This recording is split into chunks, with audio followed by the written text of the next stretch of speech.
जो अभय वरदान देती है एवं सभी को दर्शन कराने वाली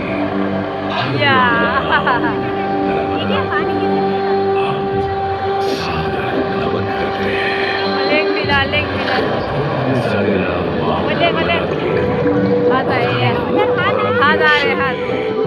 सदियों से समाधिस्थ कतारबद्ध खड़ी ये घाट एक समृद्ध गौरवपूर्ण इतिहास की अमर कथा को कहते हुए आज भी प्रतीत होते हैं। इस धार्मिक एवं पुरातात्विक भगवान शिव की पावन नगरी एवं राजमाता जी अहिल्याबाई होलकर की कर्मभूमि माहेश्वर में आप सभी का स्वागत है।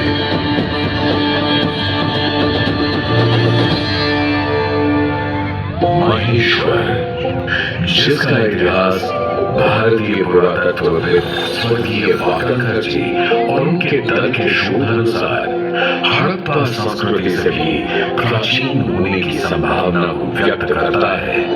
वहीं पौराणिक काल में रचित वेदों, पुराणों और उपनिषदों इत्यादि में इसका वर्णन माहेश्वरी के नाम से किया गया है। इस नगर का उल्लेख रामायण और महाभारत जैसे धार्मिक ग्रंथों में भी मिलता है। ऐसी मान्यता है कि त्रेता युग में माहेश्वरी है वंश के चक्रवर्ती सम्राट। पहले इतना खतरनाक था से गेट की जगह गेट आ रहा है वो फिक्स। 1000 भुजाओं के साथ जन्म लेने वाले कालवीर अर्जुन को सहस्रार्जुन के नाम से भी जाना जाता है, जो आगे चलकर एक महान चक्रवर्ती सम्राट बने। और उन्होंने ही माहेश्वर या कहें उस समय की माहेश्वरी को बनाया और बसाया। इसी नगरी में सहस्त्रधारा स्थान पर 7 कुंड विद्यमान है, जहाँ सहस्रार्जुन भगवान दत्तात्रेय की उपासना किया करते थे, जिससे उन्हें अनेक दिव्य शक्तियां प्राप्त हुई। एक प्रचलित कथा के अनुसार एक बार सहस्रार्जुन ने अपनी सहस्त्र भुजाओं के बल से मां नर्मदा के वेग को उसका रेतीला तल दिखाई देने लगा। तदुपरांत गगन में मारधूम से अपने पुष्पक विमान में विराजित लंकाधिपति रावण ने जब यह रेतीला तल देखा तो उन्हें अपने आराध्य भगवान शिव की प्रार्थना करने हेतु यह एक उपयुक्त स्थान लगा।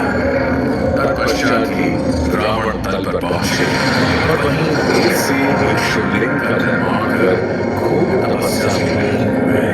वहीं दूसरी ओर जब सहस्रार्जुन ने मां नर्मदा के वेग को वापस किया तो जल के तेज प्रवाह से रावण के साथ साथ उन द्वारा बनाया गया शिवलिंग बह गया।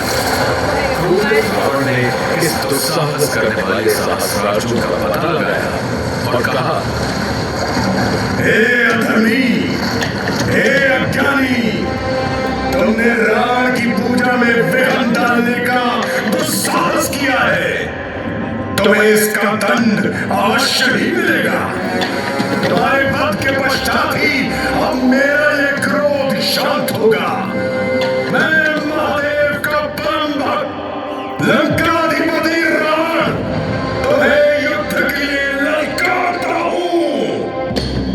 मेरी इन सहस्त्र भुजाओं के समक्ष तुम्हारी ये सब मायावी शक्तियां व्यर्थ में रावण।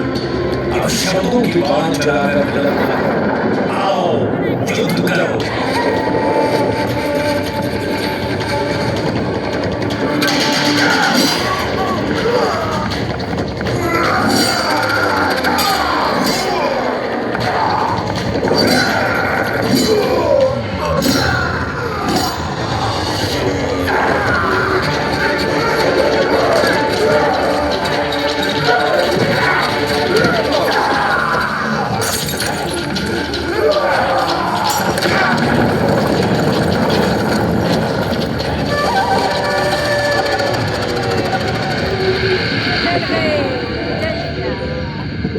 दोनों योद्धाओं में भयंकर युद्ध हुआ।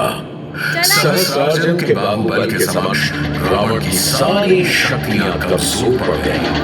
अंततः युद्ध में सहस्रार्जुन विजय हुए।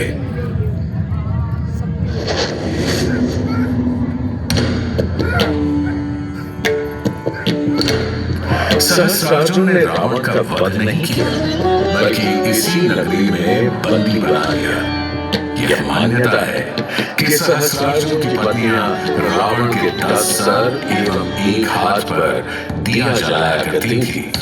आज भी महेश्वर स्थित राजराजेश्वर मंदिर में 11 अखंड दीपक प्रज्वलित हैं, जो सदैव जीवित रहते हैं।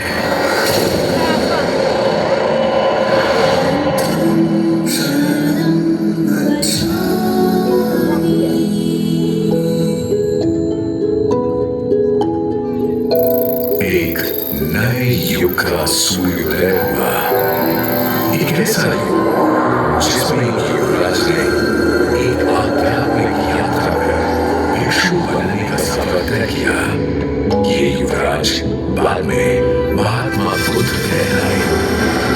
उनके असंख्य अनुयायी एवं शिष्य बने, जिन्हें मगध साम्राज्य के सम्राट अशोक का नाम भी आता है। सम्राट अशोक के दादा चंद्रगुप्त मौर्य ने लगभग 4वीं शताब्दी ईसा पूर्व में अवंती को जीतकर उसे अपने साम्राज्य का हिस्सा बना लिया था। अवंती उस समय 16 महाजनपदों में एक जनपद था, जिसकी 2 राजधानी थी, उज्जैनी और माहेश्वरी, यानी आज का महेश्वर। माना जाता है कि तभी से ये क्षेत्र प्रारंभिक बौद्ध धर्म और जैन धर्म का केंद्र बन गया।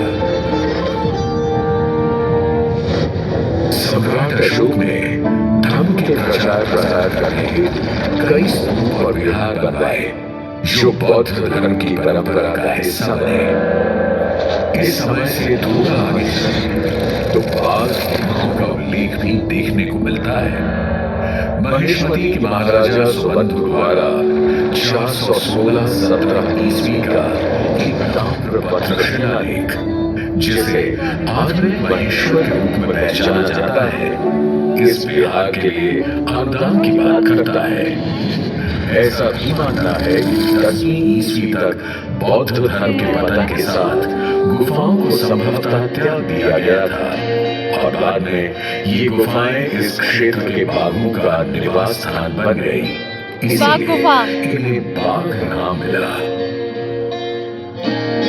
समय का पहिया निरंतर चलता रहा। न जाने कितने ही राजवंश आए और चले गए, लेकिन महेश्वर का अस्तित्व सदैव जीवंत ही रहा।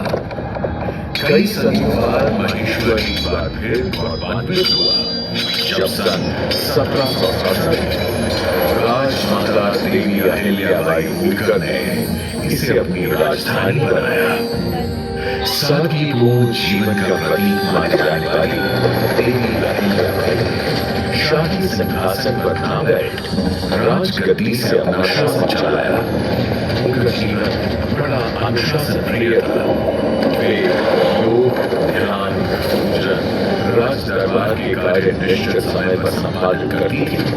अपनी प्रजा के उद्धार के लिए लोकमाता देवी अहिल्याबाई होलकर ने शंकर अजने वरुण यानी श्री शंकर के आदेशानुसार की शाही मोहर के साथ ही अपना प्रशासन किया। लोकमाता देवी अहिल्याबाई होलकर ने सबसे पहले इस पवित्र मां नर्मदा के तट पर एक भव्य किले का निर्माण कराया, जिसे अहिल्या महल या कहें महेश्वर का किला के नाम से भी जाना जाता है।